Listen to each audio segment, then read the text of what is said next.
Hello everyone, Spectator for Overlooked Halachot in Minyaner, number 6, dedicated to the memory of Lucy, Maya, and Rina D. Zichronam Livracha. We spoke the other day about Modim, and I mentioned why it's called Modim de Rabbanan. But I'd like to speak today about a more forgotten halacha. And that is the fact that since the congregation and the leader, namely the chazan, are saying Modim at the same time, somehow it got into the chazan's mind that he doesn't have to say Modim out loud.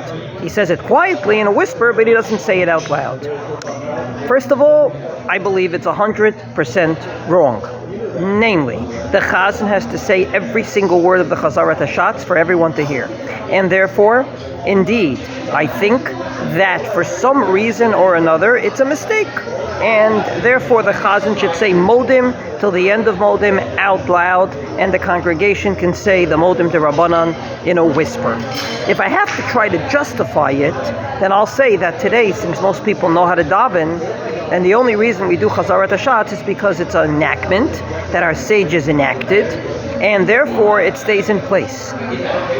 Since it stays in place and yet no one's fulfilling their obligation by listening to the chazan because they already davened, there's no reason to hear each and every little word. So good enough for him to say Modim anachnu lach, the rest in a whisper, and then the end of the paragraph. However, as I said, I think it's a mistake, because indeed the motivation for chazarat hashatz was lahotzi et mi she'eino baki, namely to allow those that don't know how to daven to indeed have the ability to daven by virtue of listening to the chazan. But once they made the takana, then not only does it stay in place, it has to be done properly. And the way to do it properly is for the chazan to say every single word of Modim, and as well as every word of the chazarat hashatz out loud.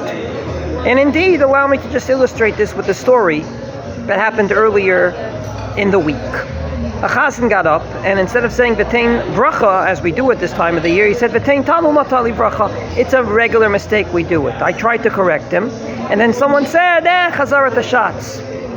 Now, indeed, what they had in mind is, it's just chazarat hashatz.